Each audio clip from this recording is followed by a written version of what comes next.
Այո, Տեր իմ Աստված, քո անունը սուրբ է եւ մենք պատվում ու մեծարում ենք քեզ։ Շնորհակալ ենք, Տեր։ Շնորհակալ ենք քո ներկայության համար։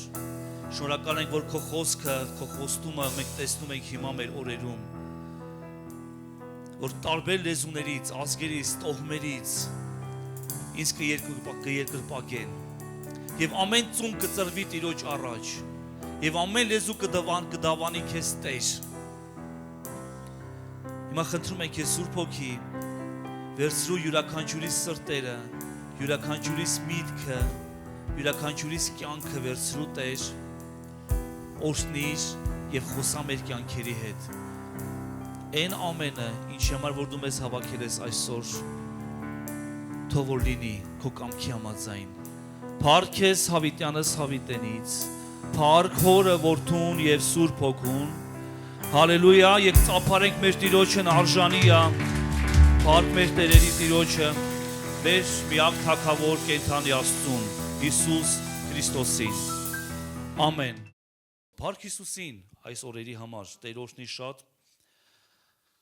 Այսօր ունենք հրաշալի օր եւ հրաշալի ծառայություն։ Այսօր ինչ օր ա հիշում։ Կիրակի է։ Այո, 2 օր առաջ ամբողջ աշխարհը նշում էր հրաշալի մի տոն, ընտանիքի տոնը եւ բոլորիս կամենում եմ շնորհավորել այս գեղեցիկ տոնի կապակցությամբ, որովհետեւ ընտանիքը դա գիտես այն բջիջներն են,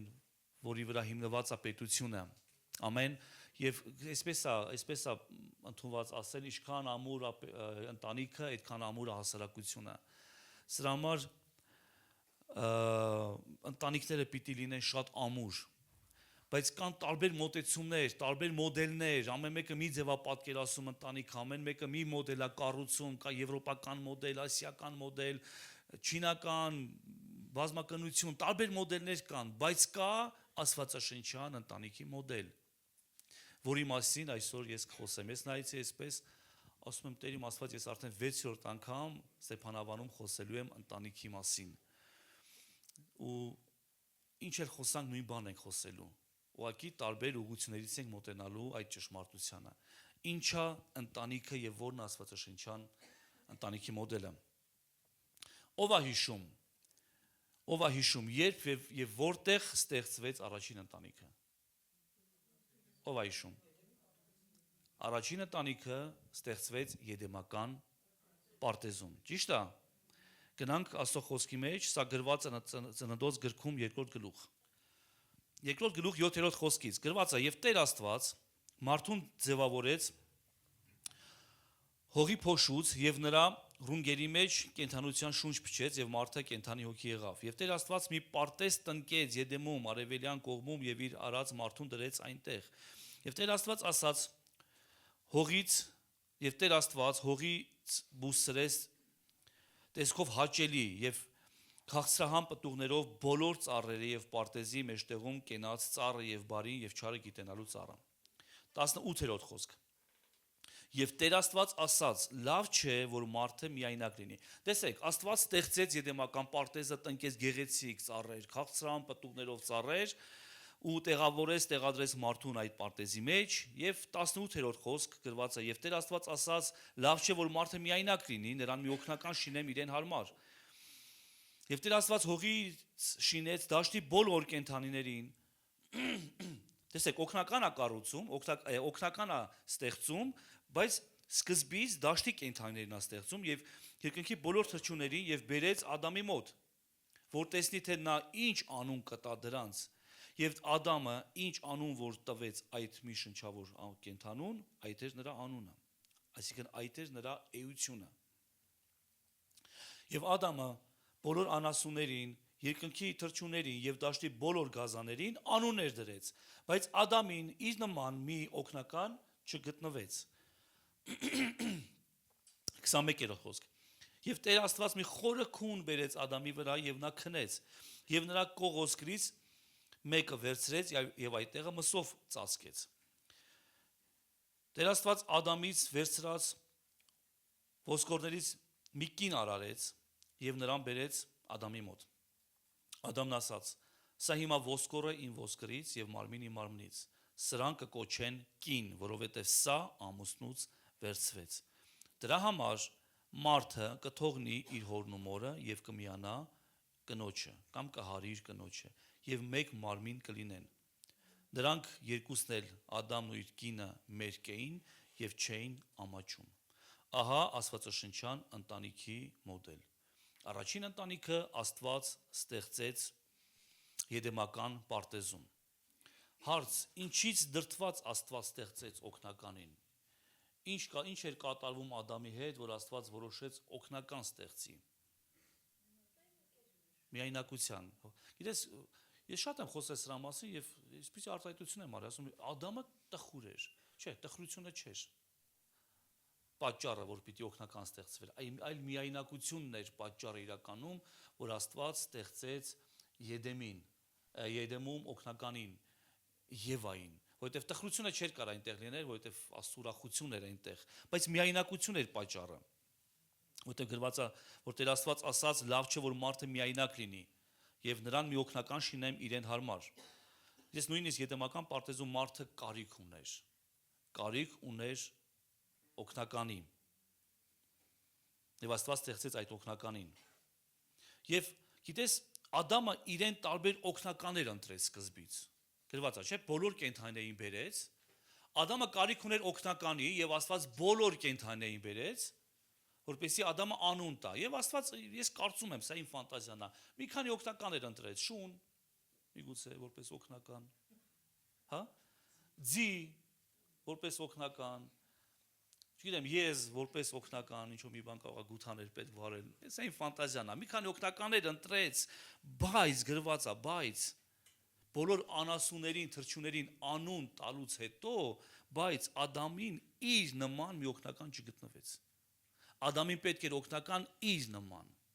իրեն նման, իրեն հարմար։ Սա պատասխան այն մարդկանց, ովքեր որ ամուսնանում են օրինակ շնի հետ, շան հետ, կան այդպիսի դեպքեր, որ մարդիկ շան հետ են ամուսնանում։ Սա չի Աստվածաշնչյան մոդելը։ Կան արևմտյան երկրներում, որ կարան ամուսնանան գրիչի հետ։ Հա, լինում է, շան հետ են ամուսնանում, զաքսով, ամեն ինչով, փեչատով, կին եւ ամուսին են դառնում։ Եվ բայց Ադամին իր նման մի օգնական էր պետք։ Ու գիտես ինչն է հետաքրքիր, Աստված չասաց, խի ես քեզ հերիք չեմ, այլ Աստված հասկացավ, չէ, քեզ պետքա կին որպես օգնական։ Եվ կողքից մի կին արարեց եւ նրան բերեց Ադամի մոտ։ Նկատի շատ կարևոր մի բան։ Աստված բերեց, բայց չպարտադրեց։ Աստված բերում է, Աստված կարա քեզ հանդիպեցնի կամ դու հանդիպես, բայց Աստված չպարտադրեց։ Սա էլ գիտես պատասխան նրանց, ովքեր որ ինչ որ սուտ մարգարյանում են,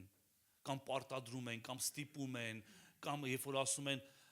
ես Աստծուց եմ առել, որ դու իմ կինը պիտի լինես, կամ ես Աստծուց եմ առել, որ ես քո կինը պիտի լինեմ, կամ քո ամուսինը պիտի լինեմ, Աստված չի պարտադրում, Աստված օրհնող կողմն է։ Լավ։ Աստված բերեց, բայց ընտրությունը արեց Ադամը։ Աստված բերեց կանգնեցրեց, բայց Ադամը ընտրեց։ Ու իրես ինչ ասեց, որ սա հիմա ոսկոր էին ոսկրից եւ մարմին էին մարմնից, սրան կկոչեն կին, որովհետեւ սա ամուսնուց վերցվեց։ Իրես Ադամը մեկն էր, ով ոչ մայր գիտեր, ոչ հայր գիտեր, բայց նա հայտնություն է ստանում։ Եվ ան ստեղծվեց կողքի ոսկորից, սրտի կողմից, որ լինի Ադամի կողակիցը։ Կինը ամուսնու կողակիցն է, կցված է կողքին։ Եվ կնոջ ամենաապահով տեղը դա ամուսնու կողքին է եւ օգնականի դիրքում։ Սա ամենաապահով տեղն է կնոջ համար։ Ամուսնու կողքը օգնականի դիրքից, օգնականի դիրքում։ Ռուսերենով լավ է հնչում զամուժեմ։ Հասկանում ես։ Զամուժեմ։ Մարդու հետևում կանգնած նրա, որտեվ գիտես ինքը օգնական է։ Ամուսին էլ գլուխը առաջնորդ է։ Երբ որ տեղերով փոխվում է, քաոս է գալի ընտանիքում։ Կա աստվածաշնչյան մոդել։ Ես օրինակ մեծացել եմ Բելարուսիայում, այնտեղ հիմնականում խառներ։ Այնտեղ հիմնականում խառներ, այսինքն կանայք էին ընտանիքի գլուխները եւ քաոս էր ընտանիքում։ Կնոջ գլխավոր ծառայությունը դա ամուսնուն օգնելն է։ Իսկ ով է օգնականը։ Օգնականը դա աղախինը կամ ծառան չէ։ Օրինակ բերեմ։ Սուրբ Հոգի մեր օգնականն է, հա? Չէ, Սուրբ Հոգին օգնում է մեզ։ Կամ մենք ասում ենք, չէ, Աստված քեզ օգնական։ Սա դիրքի փոփոխություն չի։ Սա դիրքը չի փոխում։ Երբ որ ասում ենք օգնական, մենք չպետք է նկատի ունենանք կամ մենք չպետք է հասկանանք, որ աղախինա կամ ծառայա։ Սա նույնպես շատ կարևոր դիրք է։ Օրինակի համար, եթե դու գնաս հանդիպելու մեր հանրապետության վարչապետի օգնականին, ինչ ես կարծում, ծառայի շորերով է լինելու, աղախինա լինելու, չէ, հավասար դիրքի մեջ։ Այսինքն կինը դիրք ունի ընտանիքում, ամուսնու օգնական։ Առաջինը կնոջ ծառայություններից մեկն է օգնել տղամարդուն, որպեսզի նա հասնի իր երազանքին։ Ենթադրենք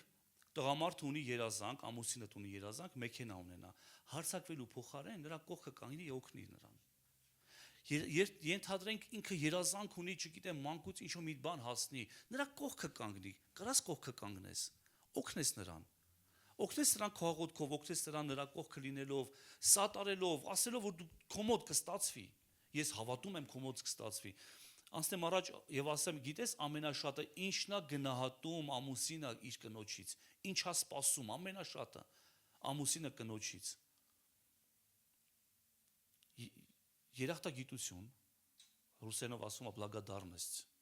որ գիտես մարդը երախտագիտ է, ինքը գիտի, որ ինքը գնահատված է, ջերմություն տանը, հանգիստ, խաղաղություն, ու ինքը որ հասկանա, վստահ լինի, որ կինս ինձ հասկանում է, ու ինքը կարա ինձ օգնի, հարձակվելու փոխարեն կանգնի կողքը, հակառակ դեպքում ինքը կարա ընդմիշտ փակվի, ընդմիշտ, ինքը պատմի մի քանի անգամ երազանքների մասին քեզ, հարձակվելու փոխարեն կանգնի նրա կողքը, ասա հա կստացվի, եթե այդ երազանքները իրականում բարոյական են, եթե այդ երազանքները իրականում Աստվածաշնչի բարոյականությունից դուրս չի գալիս, լավ, ես սրա մասին եմ խոսում։ Հարձակվելու փոխարեն օգնի նրան հասնել իր երազանքին։ Հակառակ դեպքում նա կարող է ընդմիշտ փակվել իր կնոջ համար եւ գտնել մի ուրիշ մեկին, ով կգնահատի իր երազանքը, կարա գտնի։ Մենք տեսնում ենք, կամ չգիտեմ, հանդիպել ես թե չէ, կամ լսել ես թե չէ, որ գտնում է ուրիշ ականջներ, ով որ կասի, գիտես, քո մոտ կստացվի։ Դու կարաս, դու կհասնես։ Ու մեկ է տեսնում ես ամուսինը բաժանում եւ գնում, ախի գնահատեցին, գնահատվեց։ Այդպես է լինում է հաճախ է լինում։ Վերենք օրինակ Աստվածաշնչից։ Դավիթ թագավորի կինը Մեղքողը քննադատեց իր ամուսնուն, արդյունքում նա պատժվեց։ Ամուսին ուներ երազանք Տիրոջ տապանակը բերի Երուսաղեմ։ Ներողություն, Դավթի քաղաքը։ Ուներ երազանք բերեր Դավթի քաղաք եւ նա երազանքի մեջ էր, նա բերում էր, նա ապարում էր, նա Աստծո առաջ մերկացել էր, նրան հավես էր, կինը նրա կողքը չէր, կողակիցը չէր։ Ամենաապահով տեղը Մեղքողի համար այդ ժամանակ նրա կողքին լինելն էր, ամենաճիշտ դիրքն էր, այլ ոչ թե պատանից նայր եւ քննադատեր իր ամուսնուն, ասես ինչ դատարկությամբ ես դու զբաղվում։ Նա երազանք ուներ, ասում ես, թեև Մեղքողը չէր հասկանում, միգուցե չէր հասկանում ինչա կատարվում, բայց նա պարտավոր էր լիներ Դավթի կողքը։ Երկրորդը, կինը ամուսնու օգնականն է։ Աստված կնոջը ստեղծեց կողքից, որ ավելի մոտ լինի սրտին։ Շատ կանայք, երբ որ չեն կարողանում իրենց տեղը զբաղեցնեն ամուսնու կողքը, մշտապես ազդում են նրա ուղեղի վրա։ Սիրելի կանայք, մենք ուղեղում դատարկություն չենք զգում, մենք սրտի մեջ ենք շատ հաճախ դատարկություն զգում։ Իրենց կողքից ստեղծվեց, որ սրտին մոտ լինի։ Սա էլ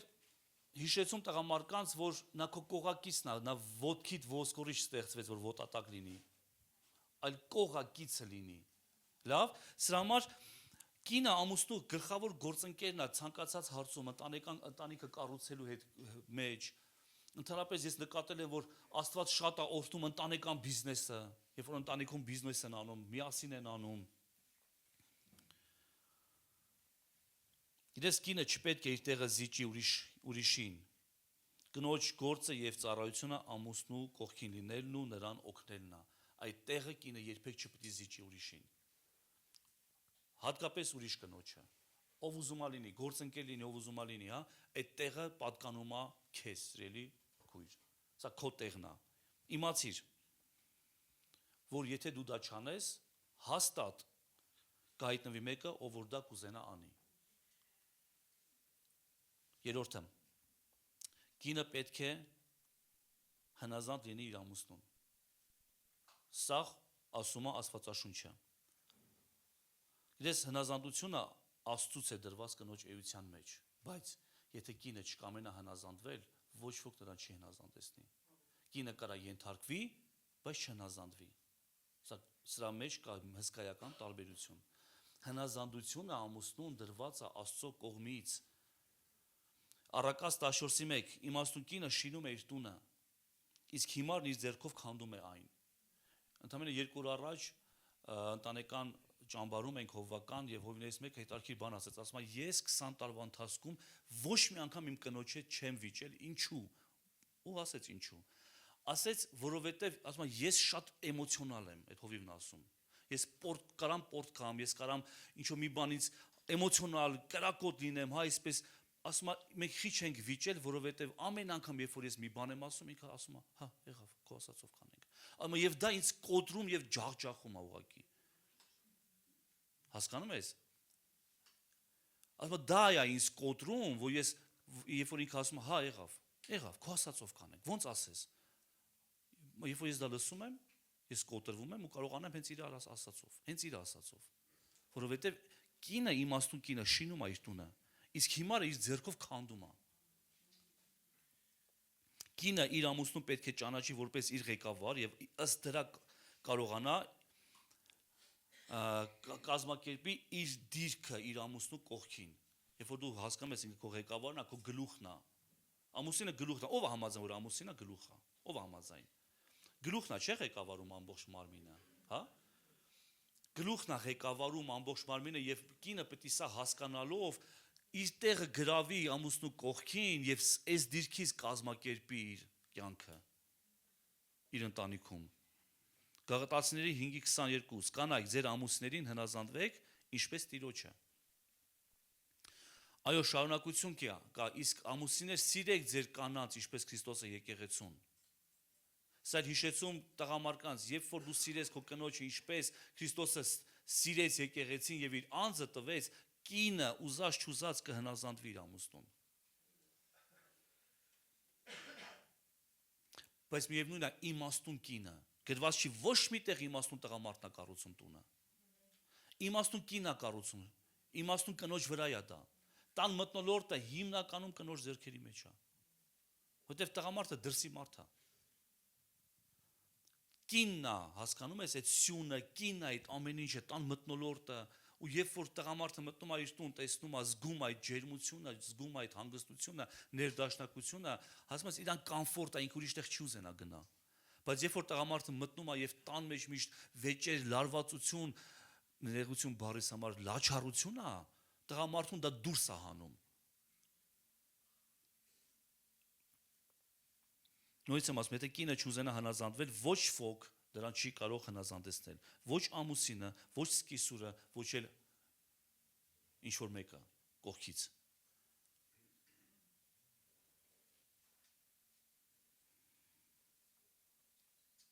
Նույնիսկ եմ ասում, տղամարդը կարող է ստիպել, որ կինը ենթարկվի, բայց չհնազանդվի։ Ինքը կարա ենթարկվի, ստրուկի պես լինի, բայց ներսում ինքը ենթարկված չլինի, հնազանդ չլինի։ Հնազանդությունը դա ինքնակամ է լինում։ Երբ որ մարդը ուզում է ուղակի հնազանդվի, որովհետև սիրում է, որովհետև վստահում է։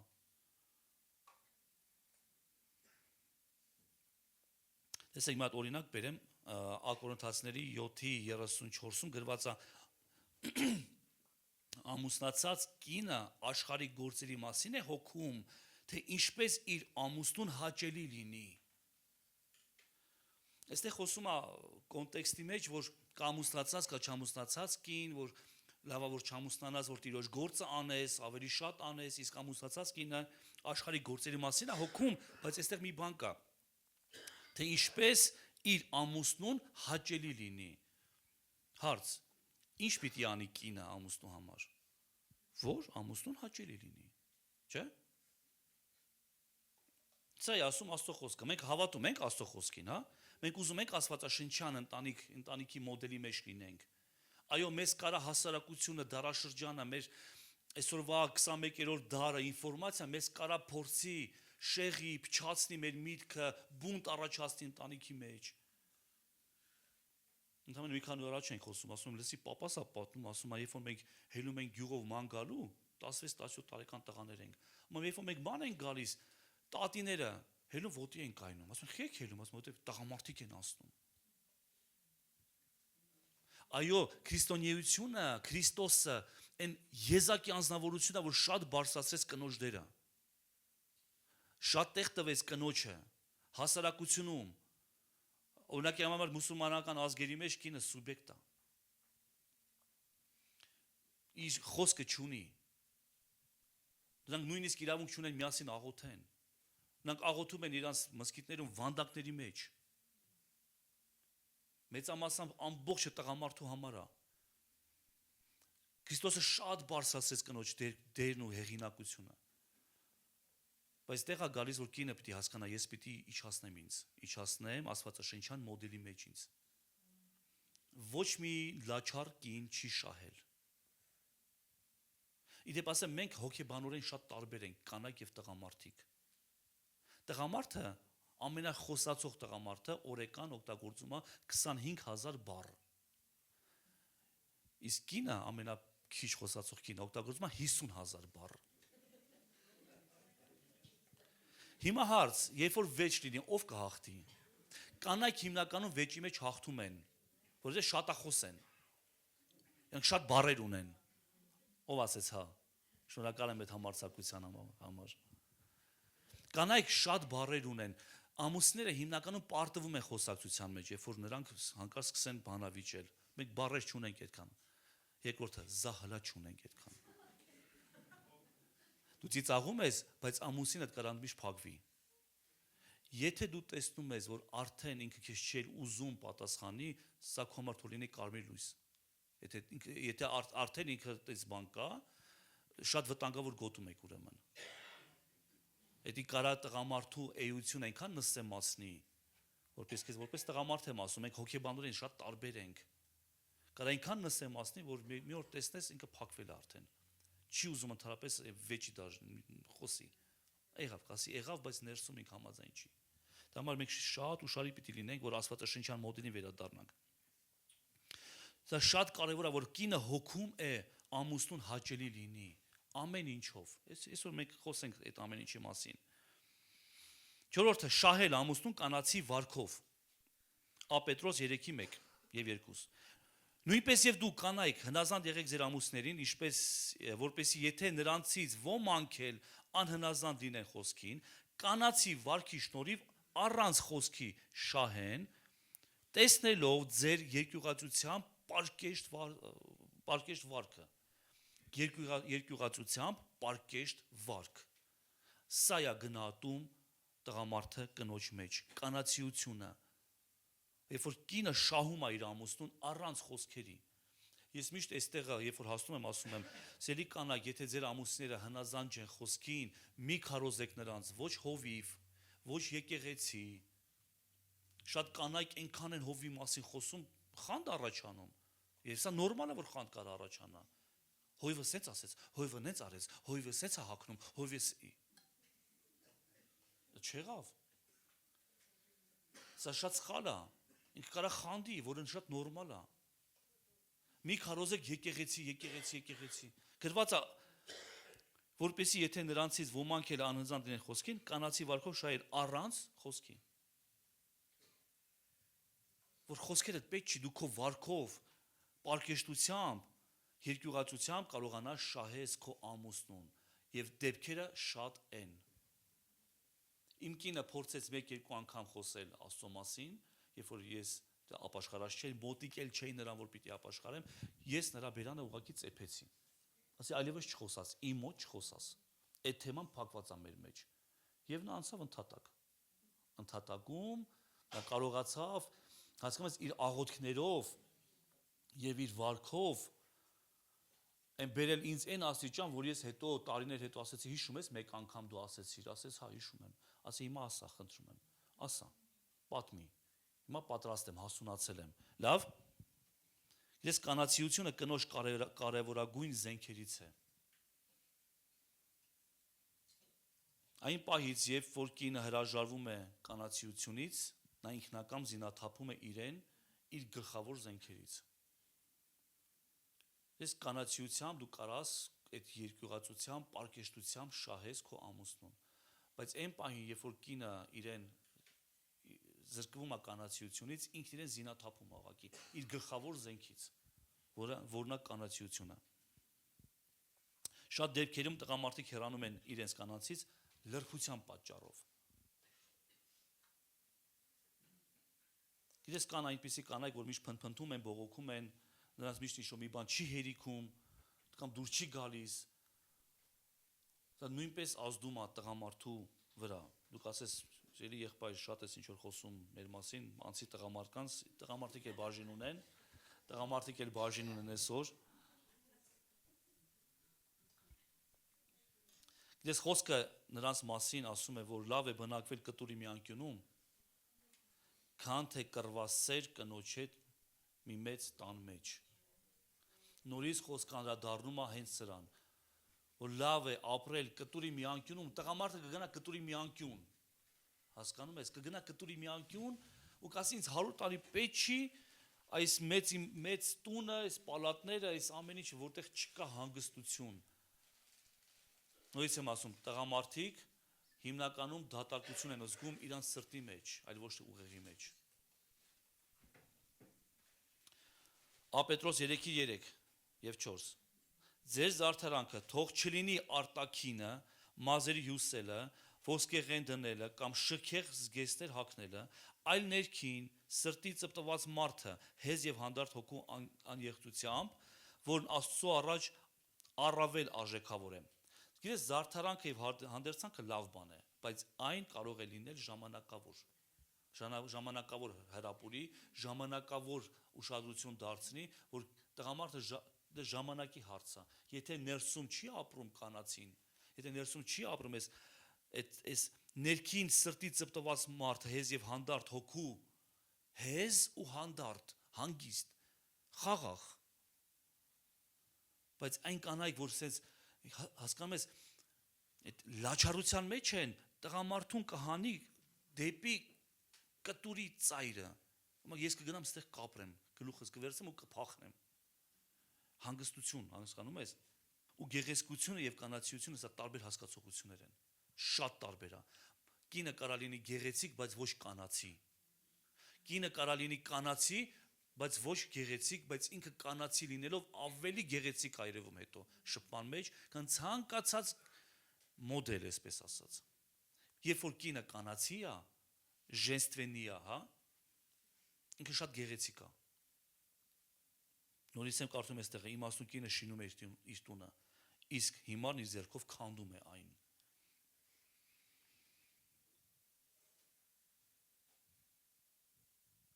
Ու գիտես, այստեղ Ադամը հայտնություն է ստանում, ասում է մարդը կթողնի իր հորն ու մորը եւ կհարի իր կնոջը եւ մեկ մարմին կլինեն։ Թողնել բառը այստեղ ազաբառն է, ինչը նշանակում է թուլացնել կապերը եւ հրաժեշտ տալ։ Սիրելի մայրեր, թույլ տվեք, որ ձեր տղաները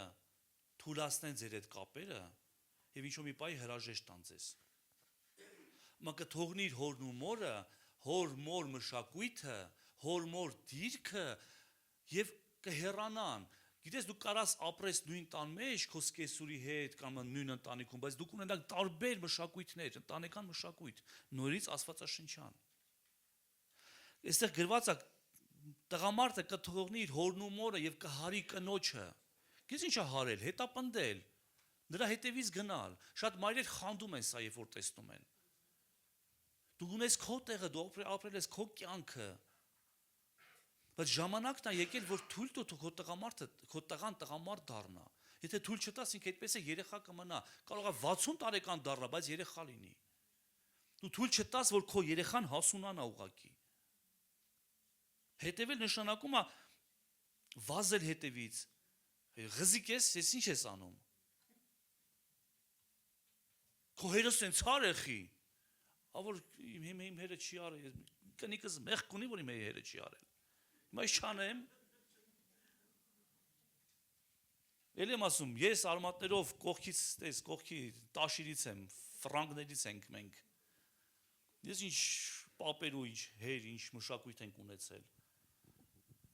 Բայց երբ որ ես տեսել եմ, հասկացել եմ, ասեմ, չի մի բան պետք է փոխվի, իմ ընտանիքում այսպես չպիտի լինի։ Եվ կապ չունի որ տարիքում ես։ Կապ չունի ինչ տարիքի ընտանիք ես, ունես։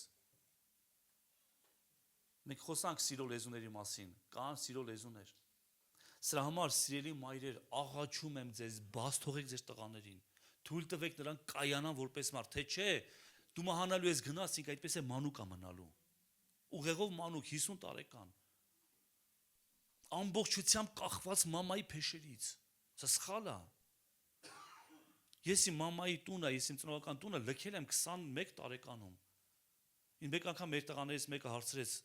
«Խի որոշեցիր առանձին ապրես ծնողներից հետ»։ Ասեցի, գիտես, ես թողեք ես սխալվեմ։ Թույլ տվեք ես տղամարդ դառնամ։ Թույլ տվեք ես ընկնեմ ու հելնեմ։ Թույլ տվեք ես իմ երեխային սիրեմ այնպես ինչպես ես եմ ուզում։ Որովհետև երբ որ ես իմ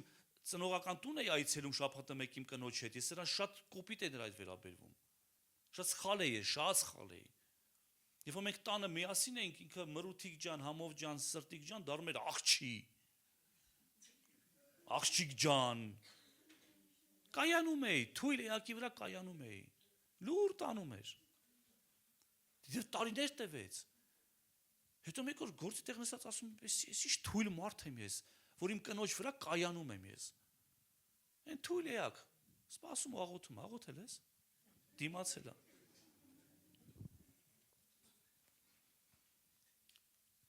Որովհետև ես իմ պապայի մոտ ցույց տամ, տես ես էլ կարամ։ Ես դու մամային, ես էլ տղեկից մամային, երեխեքից մամային։ Սա սխալ մոտեցում է։ Ով է իրական տղամարդը։ Հասանք տղեկին։ Իրական տղամարդը առաջինը, իրական տղամարդը ունի որոշում կայացնելու ընդունակություն։ Յուրաքանչյուր տղա միջև ամուսնանալը պիտի տղամարդ դառնա։ Տղա ծնվում են, տղա մարդ դառնում են։ Եվ յուրաքանչյուր տղա ամուսնանալուց առաջ պիտի դառնա տղա մարդ։ Ինքը պիտի կարողանա որոշումներ կայացնի։ Շատ տղաներ ամբողջ կյանքը այդպես էլ մանուկ են մնում։ Մայրն է իրանց տեղը որոշում։ Տղայիս ինստիտուտ ընդունեցի, տղայիս պսակեցի,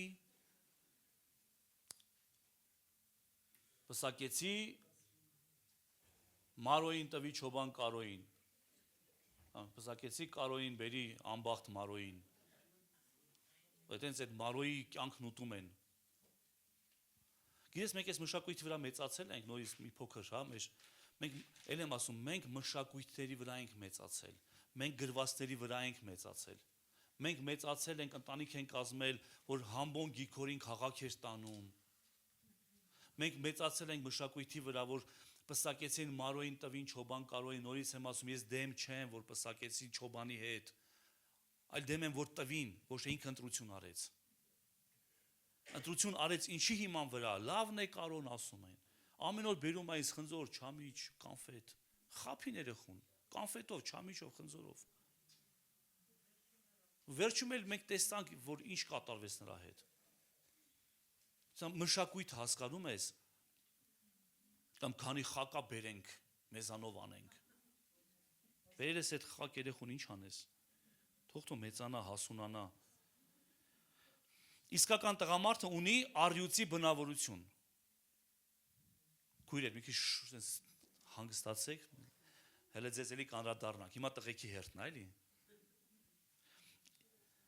Ու ամենները շատացրեք։ Իսկական տղամարդը ունի առյուծի բնավորություն։ Սա կայուն բնավորություն ունենալն է։ Տղամարդը չի պիտի լինի մեկ այստեղ, մեկ այնտեղ, չի կարող հարմարվի ու հաստատվի ոչ մի տեղ։ Առաջինը սա հավատքի կյանքն է։ Երբ որ տղամարդը ունի կայուն բնավորություն եւ հաստատուն է իր հավատքի մեջ, իր վարդապետության, իր դավանանքի մեջ ինքը հաստատուն է։ Ոչ թե 3 ամիս կարա լինի եկեղեցում 4-5 ամիս չէ, կամ աշխատանքը ընդունվի մեկստե մեկընդե, կամ մեկ անգամ մոտեցան հորվարտուն ասեցին, լսի,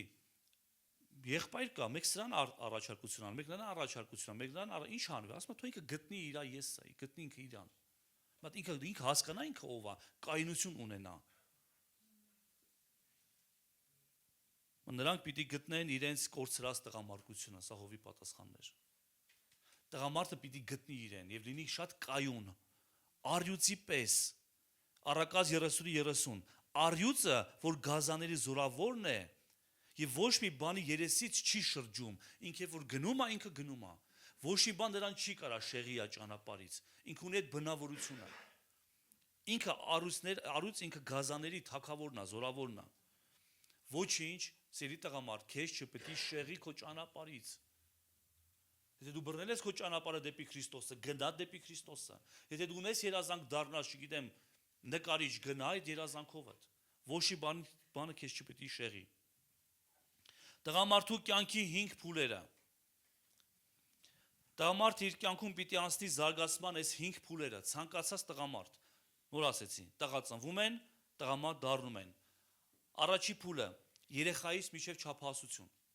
Երբ որ տղա ծնվում են, ինքը չափահաս է դառնում։ Երկրորդը չափահասությունից հասուն տղամարդ։ Երրորդը տղամարդուց ամուսին։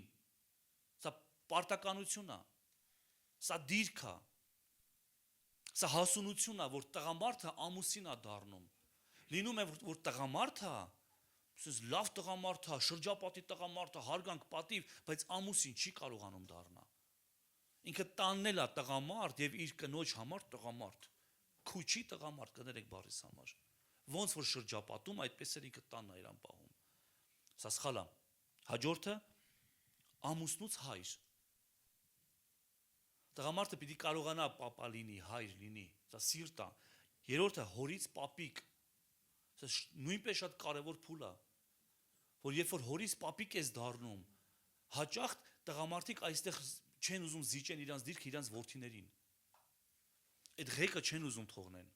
Դու կարծում եք մենակ կանայք ունեն շերեփի իշխանություն խոհանոցում։ Չեն ուզում շերեփը զիջեն հարցերին, չէ՞։ Տղամարդիկ էլ ունեն այս խնդիրը, որ հորից պապիկ չեն կարողանում գնան։ Այսօր մի փոքր կարող է երկարի։ Ցավոք կան մարդիկ, որ այս 5 փուլերն էլ անց են կացնում մանկության մեջ։ Այսինքն երեխայության մեջ։ Ինչպիսին պիտի լինեն աղջիկները եւ կանայք։ Ինչպես որ ասեցի, կնոջ ամենամեծ զենքը դա կանացիությունն է։ Եվ ցավոք սրտի վերջին ժամանակներում կորցրած է բալանսը, հակուսների պատճառով, շարժուձևի պատճառով, հետևից նայում ես չես կամ հասկանաս տղա է թե աղջիկ է։ Հա, սա ցավ է, սա շատ վատ է, սա լավ չի։ Ու երբ որ կինը կորցնում է իր հատկությունները, նա կորցնում է իր զորությունը։ Գիտես, նա պիտի գաղտնիք լինի բոլորի համար եւ բաց ու հասանելի մեկի համար։ Մեկ անգամ այստեղ կոնֆերանս էր երիտասարդական եւ ծառողներից մեկը բան ցույց տվեց մայրամուտ, գեղեցիկ մայրամուտ եւ գրիլ հավ։ Շարի տարած լավ սոշնի գրիլ հավ։ Ասում եմ հիմա որ մեկն ես դու։ Դու պիտի լինես մայրամուտ, որ քեզ պիտի նայեն ու քեզանով հիանան, բայց չասեն ուտեմ քեզ։ Երբ որ կանայք են իրենց այդպես մատուցում, էժան եւ համով։ Հիշեք, տղամարդիկ սիրում են աշկերով, Ադամը տեսավ։ Կինը չպիտի իրան այնպես մատուցի, ժայի տարած, գրիլ արած հավի պես, որ նայն ասեն ուտեմ քեզ, չէ, սա սխալ է։ Կինը պիտի լինի գաղտնիք բոլորի համար եւ գրիլ արացավ մեկի համար։ Խորհուրդ սխալ ընտրությունից խուսափելու համար։ Նորից եմ ասում, հիշիր, եկեղեցին չի արգելում, այլ միայն խորհուրդ է տալիս։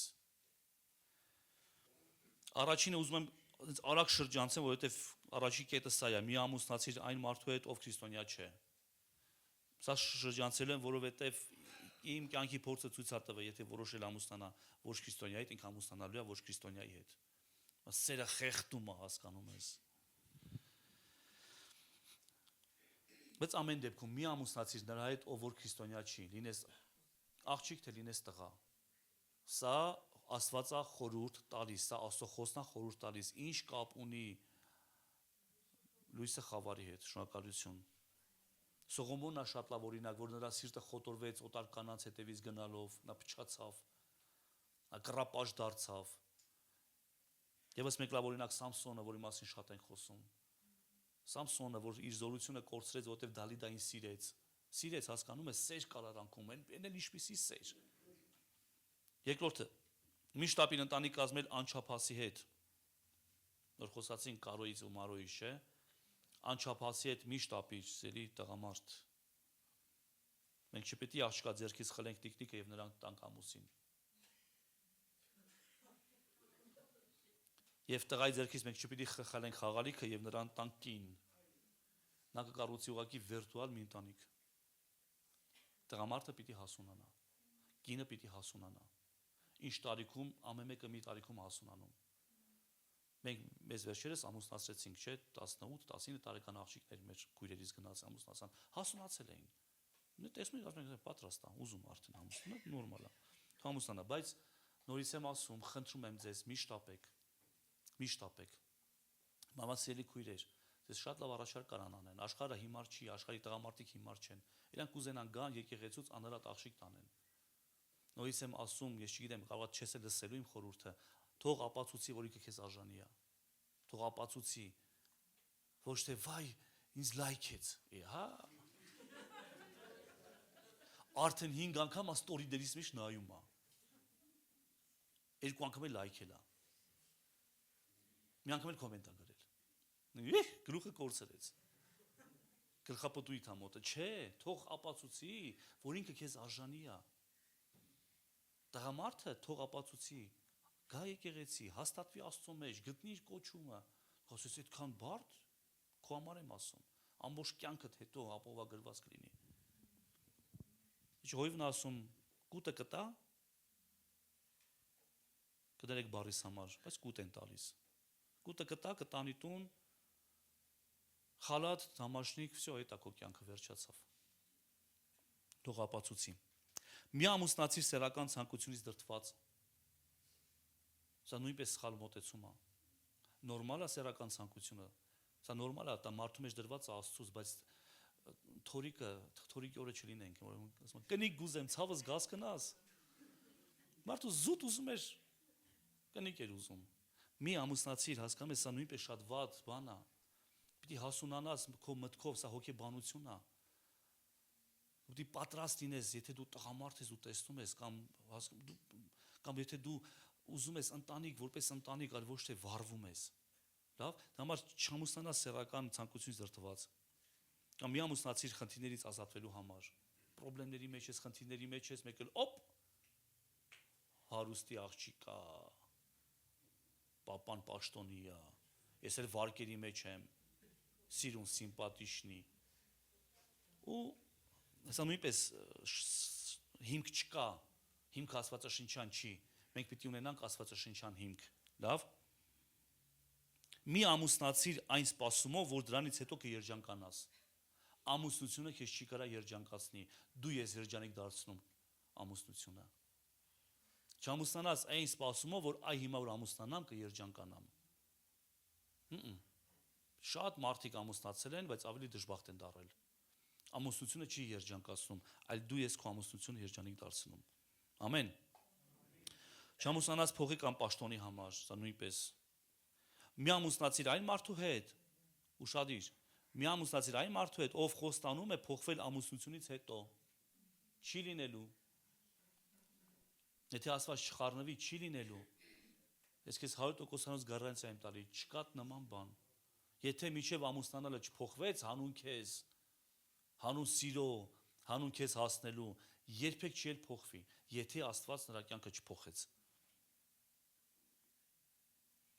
Կյանքդ մի կապիր այն մարդու հետ, նույնպես ուշադիր։ Կյանքդ մի կապիր այն մարդու հետ, ում կողքին քեզ ցածր ես զգում։ Կյանքդ մի կապիր նրա հետ, այդպես ցածր ապրելու ես։ Եթե քեզ ձեռա տալի, դες ցածր ապրես, ընտրությունը քոնն է։ Գիտես, ամուսների պարտականությունը է բարձրացնել մեկը մյուսին։ Սա պարտականություն է։ Իսկ ամեն հետաքրքիր գիտես որն է։ Որ ես մեկը գիտեմ, որ ես խորհուրդները գրեթե չեմ պահում։ Սա ամենահետաքրքիրն է։ Սիրո 5 լեզուները։ Սիրո լեզուն որն է։ Ֆրանսերենն է։ Չէ, ընդունված է, չի ասել ֆրանսերենն է։ Սիրո 5 լեզուները, տեսեք։ Սիրո 5 լեզուների մեջ մտնում է 7% խոսքեր, 38% վերաբերմունք, 55% ժեստեր։ Պատկերացնում ես ժեստերը գնաց առաջի տեղը։ Խոսքերը 7% ընդամենը։ Եվ գիտես, առաջինը խոսքեր։ Սա 7% է, բայց ամեն դեպքում շատ կարևոր է, որ ամուսինները իրար սեր բացատրվեն։ Շատ կարևոր է, որ իրարից լսեն սա։ Կանայք շատ կանայք ասում են, «Խից չես ասում որ սիրում ես», տղամարդը, «Խի դու չգիտես որ քեզ սիրում եմ»։ Արա դե գիտի, բայց դե ասա էլի։ Ով ասեց ամեն։ Շնորհակալություն ամենի համար։ Դե ասա էլի։ Մենք երկրորդ հագում ունենք շատ ծաղիկներ, դու պատկերացնում ես ամեն օր մոտենանք ասենք Աննան մոտենա ասի ես քեզ սիրում եմ ծաղիկ։ Ու շրջվի գնատուն չջրի ծաղիկը։ Բայց ասում է չէ որ սիրում է։ Դա արդեն վերաբերմունքն է։ Մենք պիտի համ ասենք, համ վերաբերմունքով ցույց տանք։ Սա արդեն ժեստերն են, ժեստերի լեզու։ Հպումը դա ժեստ է, գրկախառնվելը դա ժեստ է։ Նվեր տալը դա ժեստեր են, դա ժեստի լեզու է։ Պարտարիշի թանկանոց ինչ-որ մի բան։ Տուն ես գնում գործի տեղից, կարաս մեկի հայաթից յասաման պրճոկես։ Կարաս։ Հարցնես, ասես կնոջս համար եմ տանում։ Ես այտենց եմ անում։ Պատացակում 100% անցնող մոմենտ է։ Ասում ես կնոջս համար թույլ կտակ 100% փորձված է։ Հպում, ձեռք բռնել, գրկել, քո երեխան պիտի տեսնի։ Մի հատ կխնդրեմ։ Գիտես, երբ որ ես ու կինս իրար գրկի Երբ որ ես ու կինս իրար գրկում ենք, երբ որ մեր երեխաները փոքր էին, գիտեք, քանի անգամ գալի սեղմվում էին մեր արանքը։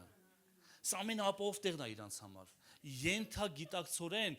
նրանք դա անում են, որովհետև սա ամենաապահով վայրն է։ Եվ մենք մեր երեխային սովորացրել ենք։ Ես մեր երեխաները գալի եւ մեր արանքն էին մտնում, որովհետև նրանք դա զգում են, սեր կա այնտեղ։ Եվ մեր երեխաները սա նորմալ է, երբ որ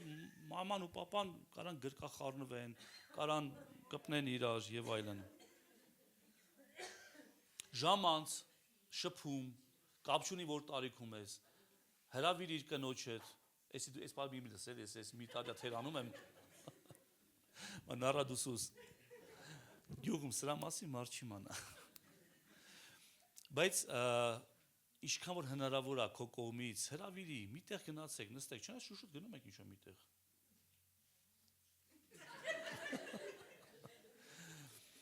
Շատ բան պետք չի, ունենք հրաշալի գեղեցիկ բնություն։ Հարց, տանը աջալ ունես, հաց ու պանիր ունես, էլ ինչա քեզ պետք։ Աջալը փռում ես, հաց ու պանիրը վերցնում ես, գնացեք բնությունը։ Եվ ես քեզ հավաստի ասում եմ, դուք ավելի ընկերացած հետ կվերադառնաք ձեր տուն։ Որովհետև գոյություն ունի այսպիսի մի բան, ընտանեկան կենցաղ։ Իսկ ընտանեկան կենցաղը սպանում է։ Ամեն օր նույն շորով, նույն խալաթով, նույն սերիալի դիմաց, նույն տելևիզորի առաջ։ Սա կենցաղ հասկանում ես, բայց երբ որ դուք դուրս եք գալիս, նկատել եք քույրեր, որ երբ որ ինչ-որ քեֆի եք գնում, որ արդեն սաղշեր մեյքափ է կարել եւ այլն, եւ որ փոք չի գալի քեզանից։ Հաուզմա գա գրկի, կպնի, կսվի։ սելֆիանի, ինչ ասում նկարվի, աղջի մոտ նկարի մեզ։ Խի։ Որտեվ տեղ եք գնացեք, գեղեցիկ եք եւ այլն։ 10 բնական կարիք, որ ունի ցանկացած մարդ ընտանիքում, առաջինը տան մթնոլորտն է։ Սա հիմնականում կնոջ ձեռքերի մեջ է, տան մթնոլորտը։ Սրա պատասխանատուն, ցերիքույր դա դու ես։ Ու գիտես, ամեն ինչ որ տան մթնոլորտը լինի լավ, կանչող։ Երբեք չկարծես, որ թափթփված տան մեջ կարա լինի լավ մթնոլորտ։ Ամեն ինչ պիտի իր տեղում լինի։ Ամեն ինչ պիտի լինի գեղեցիկ։ Սա կնոջ պարտականությունն է։ Երկրորդը բնական կարիքը դա կապվածությունն է։ Երբեմն տղամարդիկ ավելի կապված են իրենց ընկերների հետ ավելի շատ, քան կնոջ հետ։ Սա սխալ է։ Կապվածությունն է, հասկանում ես, երբ որ ընտանիքով կապված են իրար հետ։ Անկեղծ 2 շաբաթ առաջ ծոմ վերցեցի, ասի գնամ 3 օր առանձնանամ Աստծո հետ, մի օրից ավելի չձգեցի։ Անկեղծ լույս գալիս եմ հետևիցդ։ Կապվածություն պիտի լինի ամուսների միջև։ Ամեն։ Կամ երբեմն սերի քույրեր, եթե տղամարդիկ դրսում ընկերների հետ են կապված լինում հիմնականում, երբեմն կանայք մայրեր, մայրացած կանայք, հա, ավելի շատ կապված են իրենց երեխաների հետ, քան ամուսնու հետ, բալանսի բերեք սա։ Մի արեք ոչի բան ամուսնու հաշվին։ Երեխան իր տեղում է, ամուսինը իր տեղում է։ Չես դրում երեխայի հետ, չես դրում երեխան։ Ու սենց տան մթնոլորտի մեջ գալիս է ինչ-որ մի բան, սեպ է գալիս։ Երեխան իր տեղում է։ Ամուսինը իր տեղում պիտի լինի։ Երրորդ կարիքը դա սա ֆինանսական կարիքն է, սա նորմալ է, սրա պատասխանատուն հիմնականում տղամարդն է, տղամարդու սերի վրա դրված, որ տունը մատակարարի ֆինանսներով։ Չորրորդ ընկեր ունենալու կարիքն է, մենք պիտի ընկեր լինենք իրար հետ։ Եթե ամուսինը սիրում է ֆուտբոլ նայի, նս հետը ֆուտբոլ նայի։ Այ չէ ասեց։ Օй։ Իսեր Աստծո, նստի հետը նայի, մի աշկո կարաս քնես, բայց կողքը եղի, ոչինչ։ Կողքը եղի։ Հաստատ իմացի կպարտավորի քո հետ քո սերիալը կնայի։ Հա, այդպես է։ Հասկանում եք, սա ընկերություն, սա ընկեր լինելու մասին է խոսքը։ Այստեղ կա մեծ ապահովություն եւ գաղտնիք, երբ որ ամուսինները ընկերներ են իրար հետ։ Ինչ նախասիրություն ունի քո կինը, կամ ինչ նախասիրություն ունի քո ամուսինը, բացահայտեք իրար։ 5-րդ կարիքը դա հաղորդակցությունն ու շփումն է։ Շատ կարևոր է, որ ամուսինները կարողանան իրար հետ շփում ունենան։ Շփվեն ուղղակի։ Ընկերներ լինեն, թեմաներ ունենան ընդհանուր խոսելու։ 6-րդը դա սեռական կարիքն է, այստեղ նույնպես պիտի ընտանիքը լինի գրագետ։ Ակորինթացիների 7-րդ գլուխ 3-ից 5 խոսքերը տանը կարդակ, խնդրում եմ, ես ժամանակը սպառվում է։ 7-րդ բնական կարիքը դա միմյանց հանդեպ ազնվությունն է։ Ազնիվ։ Օրինակ, եթե քո կնոջը այսինչ հագուստը չի սազում ու քո դուրը չի գալի, ազնիվ ասա, չի սազում, փոխի։ Կամ եթե սերի քույր կոշիկի կարիք ունես, ասա, կոշիկի կարիք ունեմ։ Ոչ թե մի տարի հետո հիշի, ես ինչ օրը կոշիկ չունեի, դու գնացիր, պակտիշկ հետ փոխեցիր ավտոյիդ։ Ուղիղ ասա, կոշիկ է պետք։ Լավ, ազնվությունը իրար հանդեպ մտքիդ մեջ կռիվ մի տու, ուղղակի ասա։ Շատ հարցերում, ժողովուրդ, շատ հարցերում որպես տղամարդ եմ ասում, մենք անֆայմ ենք, չենք ֆայմում, ասեք, ուղղակի ասեք, այդքան բան։ Օրինակ ինձ որ մնա, ես երբեք տանս ռեմոնտ չեմ անի։ Անկեղծի նորմալ է, ապրում ենք էլի պատա էլի։ Ուղղակի ազնիվ ասել է պետք, որ ասել է պետք։ 8-րդ բնական կարիքը դա նվիրվածությունն է։ 9-րդը արդեն ասեցի, գրավիչ կողակից ունենալու բնական պահանջ։ Սա պահանջ արդեն։ Գրավիչ կողակից ունենալու պահանջ։ Գրավիչ եղիր քո ամուսնու համար։ Գրավիչ եղիր քո կնոջ համար։ Հիմնականում քույրերին ասա վերաբերվում։ Որովհետև տղամարդ ունի պահանջ, գեղագիտական պահանջ։ Ինքը ուզում է տեսնել գեղեցիկ, սիրուն։ Տեսել ես երբևիցե, որ սենց կան, շատ քիչ են նկարիչ կանայք, շատ քիչ են, հիմնականում տղամարդիկ են, չէ՞ նկարիչները, այդ Միքելանջելոները եւ այլն։ Տղամարդն է դա տեսնում, դա տղամարդու մեջ է դրված։ Սրա վրա շատ մեծ ուշադրություն դարձրեք, գրավիչ լինելու հետ կապված։ Կան տղամարդիկ, ես առիթից առիթ են լողանում, առիթից առիթ են սափրվում, ասված չանի կոշիկները հանեն։ Նման տղամարդիկ ուղակի կներեք փնթի են, դա այդպես չպիտի լինի։ Կամ կան կանայք, որ առիթից առիթ են հարդարվում, քո ամուսինը քեզ չպիտի տեսնի որպես անտուն թափառական ինչ-որ մեկի տեսքով։ Որտո քեֆի ժամանակ տենա չճանաչեցի, ող չես դու ես։ Սիս ձևի նկարեցին, սարքեցին։ Քո ամուսինը քեզ պիտի տեսնի միշտ հարդարված, գեղեցիկ, մաքուր, բուրավետ։ Ես քեզ որպես տղամարդ եմ ասում, մենք հոգեբանորեն տարբեր ենք։ Տղամարդը Ադամը տեսավ իր կնոջը ու ասեց, սա հիմա իմ կինը պիտի լինի։ Որ բոլոր կենդանին արուն դրեց, էսի խոզա, էսի բեգեմոտա, էսի չգիտեմ կապիկա, մենակ Եվային ասեց, կյանքա, էսի կյանքա։ Եվ 10-րդը դա սեփական անձի նկատմամբ հարգանքն է։ Իրես այսպիսով, եթե ամփոփենք, կինը ունի մտերմության, շփման, անկեղծ զրույցների, ֆինանսական ապահովության, նվիրվածության եւ կապվածության կարիք, սա կնոջն է հիմնական վերաբերվում։ Իսկ տղամարդուն անհրաժեշտ է ընտանեկան ջերմ մթնոլորտ, ամեն տղամարդիկ, գրավիչ կողակից, ժամանցի, հարգանքի եւ պատվի կարիք։ Ամենաշատը տղամարդը սա է սպասում իր ընտանիքից։ Արաքսայել ասեմ եւ ավարտենք ընտանեկան կյանքի 4 եղանակները, 4 սեզոններն ու փուլերը։ Առաջի եղանակը դա գարունն է։ Երբ որ սա տևում է 2-ից 5 տարի։ Սա այն ժամանակ, երբ որ նորեն ամուսնացել իրար հետ եւ հետո անցնում է մի տարի, 2 տարի սկսվեց։ Էս ինչ ես դու։ Դու սենցը չէր, որ մենք ամուսնացանք, չէ, տենցն էր։ Ուղղակի կոկոն էր ինքը, հիմա բացվեց։ Ծաղիկը բացվել է։ Հիմնականում ապահարզանը լինում է հենց այս ժամանակ։ Հիմնականում բաժանվում են մինչև 3-ից 5 տարի կտրվածքով, որտեղ իրար բացահայտեցին, իրար բացահայտում են, իրար համար շոկ են ապրում։ Ախը դու սենցը չէիր, երբ որ մենք հանդիպում ենք, երբ որ մենք իրար սիրում ենք եւ այլն։ Չէ, ինքը տենցն էր։ Ինքը դա էր, ուղղակի կոկոն էր։ Կոկոնի մեջ էր։ Հիմա բացվեց։ Սյուրպրիզ անում քեզ։ Երկրորդ եղանակը դա ամառն է։ Դա մոտավորապես այն ժամանակն է, երբ որ դուք արդեն ամուսնացած եք մոտավոր 10-ից 12, 13 տարի։ Սա աշխատելու ժամանակն է։ Այստեղ ամուսինները հանգստանալու իրավունք չունեն։ Այստեղ նրանք պիտի ցանեն իրանց երեխաների կյանքի մեջ, իրանց ապագայի մեջ պիտի ցանեն, որպեսզի ունենան հետո լավ ձմեռ ու լավ աշուն։ Դրանք ամբողջ օրը վազքի մեջ են, ցանքի մեջ են, աշխատում են։ Եթե չաշխատես, ապա ապագայում կհնձես քո չաշխատածի դառը պտուղները։ Հիմա որ մարդիկ ամուսները այս սեզոնում չեն աշխատում, հետո դառը պտուղներ են քաղում։ Երեխան մեծանում դառնում է անդաստիրակ, հանցագործ եւ աղքատության մեջ են անցկացնում իրենց կյանքը։ Երրորդ սեզոնը դա աշուն է։ Երբ որ երեխաները արդեն դեռահասներ են կամ մի քիչ ավելի մեծ,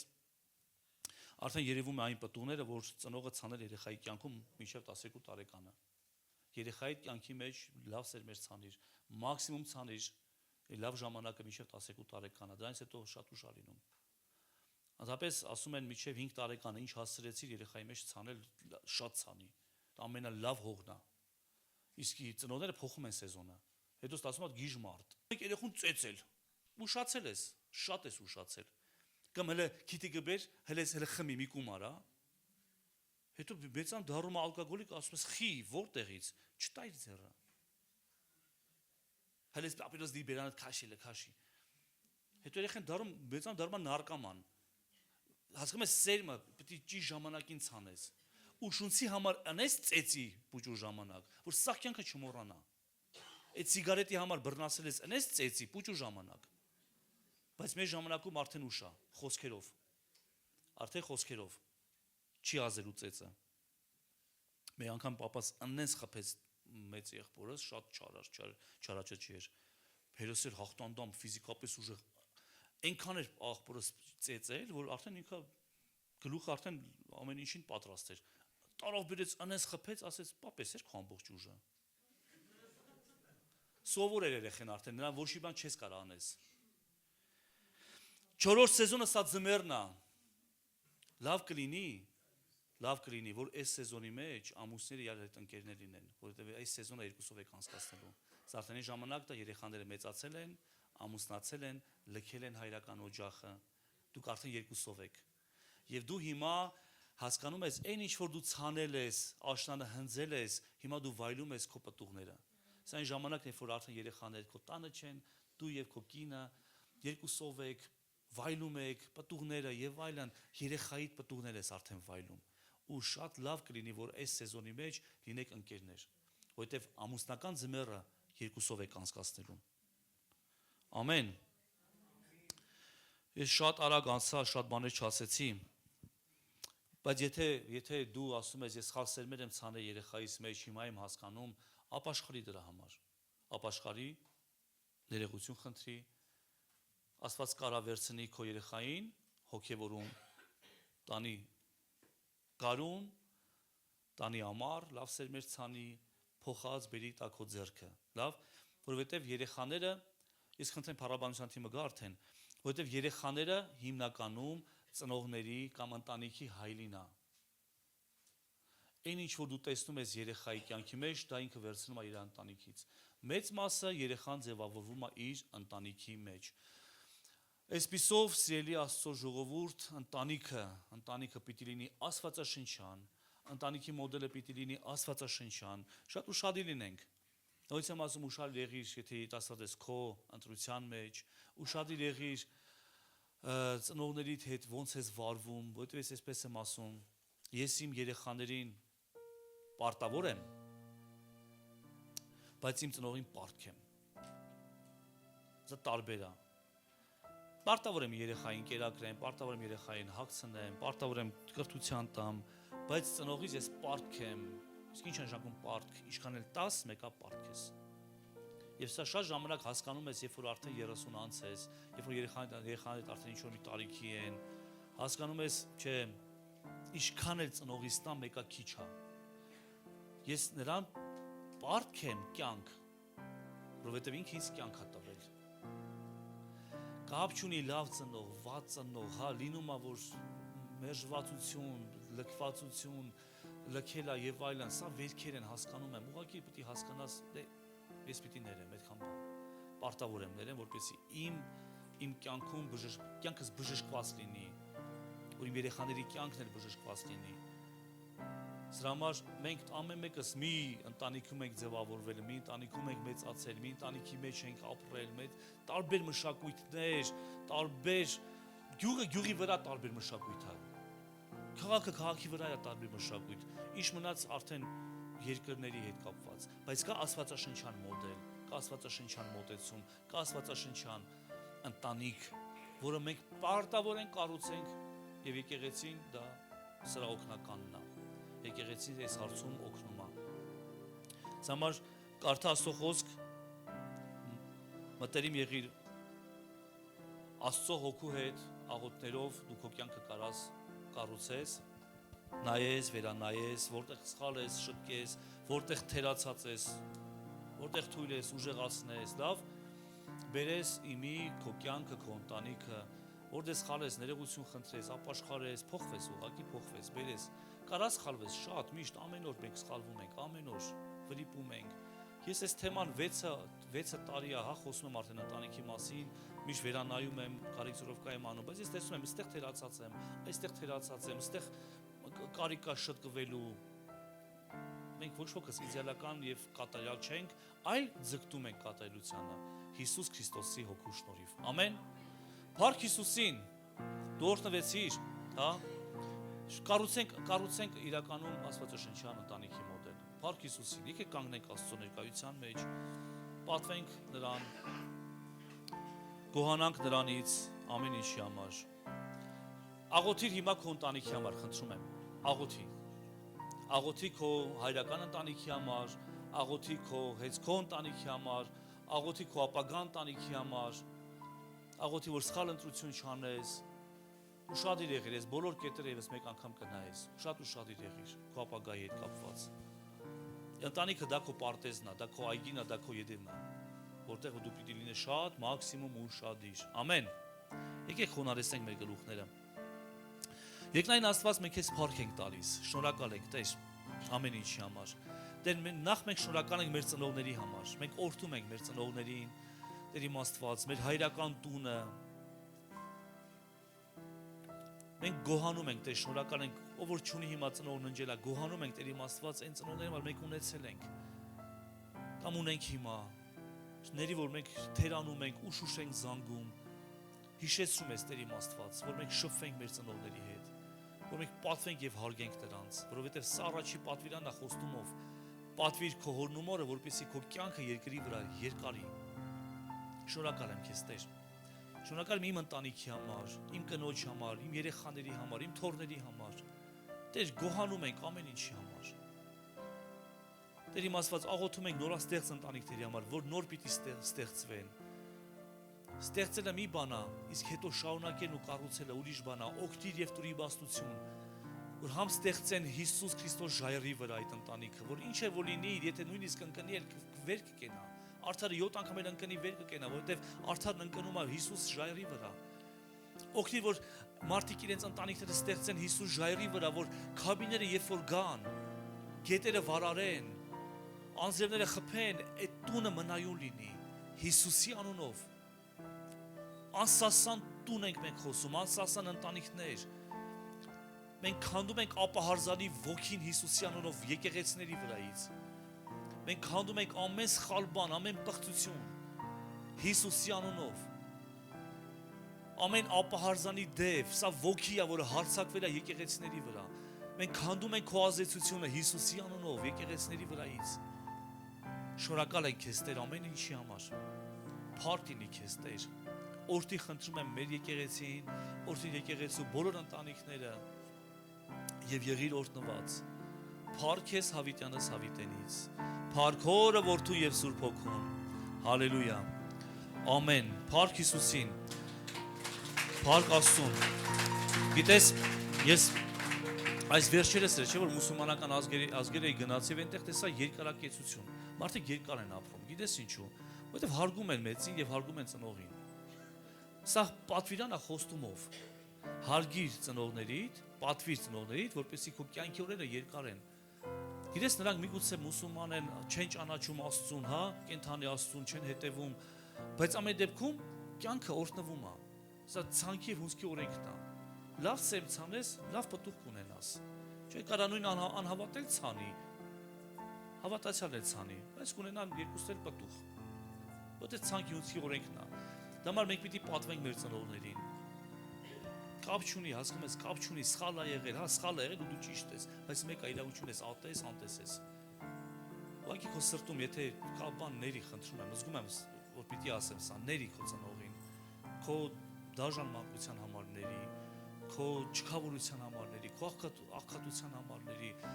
որ դու կարիք ես ունեցի, կողքի չի եղել, ուղղակի ների, ուղղակի զգում եմ պիտի ասեմ, ների, բաց թող քո սրտից։ Չեմ ասում գնա հաշտվի այդ շարունակի ապրել, չէ, սա մասի չի խոսքը։ Ուղղակի բաց թող քո սրտից, լավ։ Փառք Տիրոջը, Տեր օրհնի քեզ շատ։ Ակտիվ եղի, խնդրում եմ եկեղեցական կյանքի մեջ, ակտիվ եղիր աղոթքների մեջ։ Մենք ունենում ենք հրաշալի աղոթքներ, երեք կիսա դատարկ է դահլիճը։ Այն որ մի 15 հոգով ենք մաքսիմում։ Սա մեզ չի սազում, սեր եկեղեցին, սա չի սազում մեզ։ Եկեղեցին ուժեղ աղոթքներով։ Ես ինչքան է գամ այստեղից լավ թեմա խոսամ, այն որ դու վերցնեմ ես 3%-ը։ Բայց եթե մենք չունեցանք աղոթքի ու հզոր ծառայություններ, եկեղեցին ինքը հեռու չի գնա, ինքը թույլ կլինի։ Ունեցիր, խնդրում եմ, խոսքի կյանք, կարդա Աստվածաշունչ։ Չէ, չեմ խնդրում, պահանջում եմ, կարդա Աստվածաշունչ։ Այդտենց կարար մամատ ճաշ ուտելու համար մի հատ նակազատ աներ քեզ։ Ես էլ եմ քեզ պահանջում, կեր քո հացը, քո ամենօրյա հացը կեր։ Սա պահանջ է իմ կողմից քեզ։ Ու ամուր եղի, ուժեղ եղի խոսքի մեջ։ Երևում է կարդացողի եւ չկարդացողի տարբերությունն է։ Ներեգություն բարես համար զռում է սա։ Կարդա Աստծո խոսքը ուժեղ եղիր։ Աղոթքի մարդ եղի, աղոթքի մարդիկ եղի։ Աղոթքները մի թող։ Հիսուս ասեց՝ մի ժամ չկարացակ իմ հետ աղոթեք։ Մի ժամ ինչ է շաբաթա մեջ որ դու չես կարող տաս Տիրոջը։ Հետ ուզում ես կյանքդ փոխվի, եթե ուզում ես կյանքդ ուժեղ լինի, չի լինելու հոգևոր ուժեղ։ եթե դու սա բաց թողես։ Լավ, տնային խմբակ, ով որ չի գրում տնային խմբակ, անպայման գնա տնային խմբակ։ Ու կասես որտեղ, ես չգիտեմ, արի ես քեզ կասեմ որտեղ։ Անպայման սա նույնպես պահանջ է։ Որտեղ ով որ կտրվում է տնային խմբակից, ինքը կտրված է եկեղեցական կյանքից։ Ինքը չգիտի ինչ է կատարվում, ինքը դուրս է տնային, ինքը դուրս է եկեղեցուց։ Կա Կիրակ նորյաց այցելու, կա անդամ, մի եղիր անդամ ուղակի,